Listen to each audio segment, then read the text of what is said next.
Okay, so this is my first game of X-Wing miniatures, and Kyle and Scott are going to be my opponents. What do you have there, Kyle? Okay, I am playing. I've got my Y-Wing is Dutch, is 23 points. Right. And my X-Wing is Wedge Antilles for 29 points. I have Wedge outfitted with the R2-D2 astromech and a proton torpedo. Right. Dutch is outfitted with 2 proton torpedoes, the ion cannon, and the R5K6 astromech, which I haven't used before. Right. But I think is going to work interestingly with Dutch's special ability. See, repair shields or something? After spending your target lock, you can roll 1 defense die, and on a dodge result, he immediately gets a target lock on the same ship. And Dutch's ability is after acquiring a target lock, you can choose another friendly ship within range 1 to 2, nice. And that ship also gets a target lock. Brutal. So I'm thinking those might interact really nicely together. Very nice. So that is my plan. And Scott, who do you have? I randomly chose a bunch of guys. I'm Luke, and I'm Horton Psalm, and I just grabbed some stuff to get up to my point level. So we're just trying some stuff out, seeing what works, seeing what doesn't, and we'll know better next time. So that's four Rebel ships for 150, and for 150 I have my TIE Swarm. So I've just got 10 Academy pilots, that's 120 points altogether. And then Darth Vader with, what's that called? Determination for 30 points, so that's 150 exactly. So I outnumber them almost 3 to 1, and we'll just see. We'll see how this goes. Here's our battlefield. We're just using a shiny space map there, and we got some asteroids. And yeah, it's my first game. It's Scott's first game, so we'll see how this goes. Okay, so this is the end of turn 1. A bunch of my TIE fighters just went straight forward 5. So Vader's with all the other Academy pilots here. And then my other guys, they did the little twist and turn. I forgot to slow the guys down on the inside track, so they're all out of formation now. And then they did a barrel roll, because that's just cool. Okay, Kyle, what did you got? Wedge and Dutch? I've got Wedge and Dutch, and basically I just used the 3 curve, the basic curve, to come out to this side. I figure, well, I don't know how much you want to talk about strategy while we're doing this. Or... No, that's okay. Okay, so I just came out this way. Okay. And then basically Scott did the same thing. They're turning one way, and you can see that they're going to come and try, it looks like a right hook on me. And I've split my forces so I can get some to come around one way and then hopefully some to come around the other way. And yeah, we'll see how turn 2 does. Looking pretty good so far. Love the barrel roll. Okay, here's the end of the next round here. I lost a TIE fighter.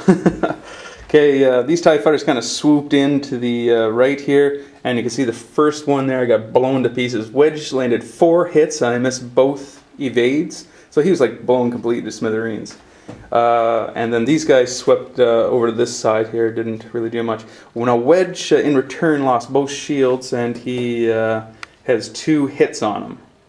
But he also has the R2-D2 that can repair his shields, so hopefully he survived that way.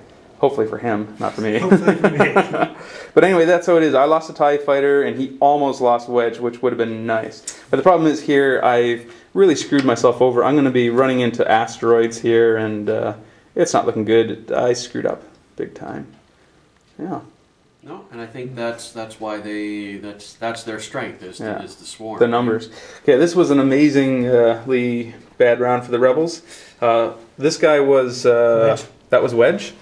So he got blown up by Vader. This guy was one of my ties, that's right. And then that guy, what was his name? Horton Psalm. Horton Psalm. So the Rebels lost an X-Wing and a Y-Wing, and I just lost 1 TIE fighter that round. My TIE fighters kind of just went right through the asteroids. I thought it might be unexpected, and it was. And I only hit 1 asteroid. One guy clipped an asteroid, so that was unfortunate. But I've only lost 2 TIE fighters. And they've lost an X-Wing and a Y-Wing. So for me, this has been a nice trade.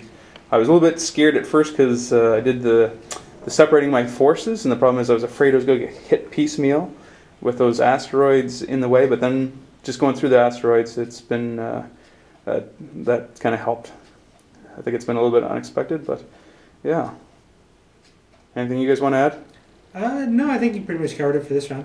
I think it might have played out a little bit differently had our ships actually split as opposed to having all those combined TIE fighters just nailing 10 shots on wedge at a time. It's that's what I needed to do. I knew I needed to concentrate fire. That's what I needed to do. Okay, another brutal round for the Rebellion there. As you can see, there's only one ship left. Who is this guy here? That was sorry, that was Dutch Vander. Dutch Vander got blown up by a lot of the TIEs. Just the overwhelming firepower of the TIEs, just all firing and stuff, took them down.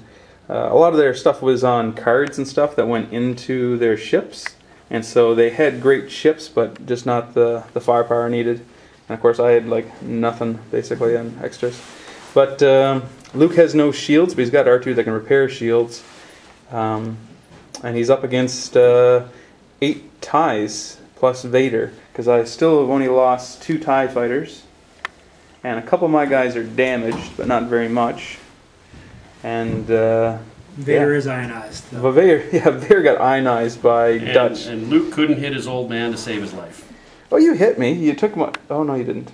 Oh, no, he didn't. You rolled 4 evades. 4 evades. Up against my proton torpedoes. That's true. Okay, not looking good for the Rebels. It's outnumbered 9-1, but we'll see how it plays. Yeah. Like a pincer? Well, because you have this side of the board, you're dealing with some of your guys. I have this side of the board, I'm dealing with some of those guys. But I didn't know if you were moving one way or all that was Luke's X-Wing. That was the last one. We were together. Because then we could plan to destroy them. And if he had planned out he had no chance. He had hit one group. He did try to damage Vader, but Vader just got Vader's shields down. That's about it. So he tried to concentrate Vader to have kind of a, at least a moral victory. But in the end, 8 TIEs and the TIE Advance survived. I only lost 2 TIE fighters, and I destroyed 4 ships, 2 X-Wings and 2 Y-Wings. So what are you guys' thoughts on that? Rebels need more ships. That much is obvious. We need more shots. Well, definitely the number of activations that you had. And weighted dice. Nice try. The weighted dice, but I think primarily the activations really did. Yeah. It's just when you're firing that many times, you're going to get more hits, right? Absolutely. The asteroids didn't seem as bad as I thought, because I went right through them and tried to surprise you, and but I thought I'd lose or something. I thought those would actually help us out, and I'm thinking, okay, this is going good. And then they did block. The asteroids helped because they blocked. I think we probably avoided 1 or 2 shots because of that, and you did take some damage. You just didn't lose any ships from it. Yeah. Anyway. No, it was definitely an interesting fight. I've been wondering how the Empire with a lot of activations would work out. I like it. And I am curious to know, like,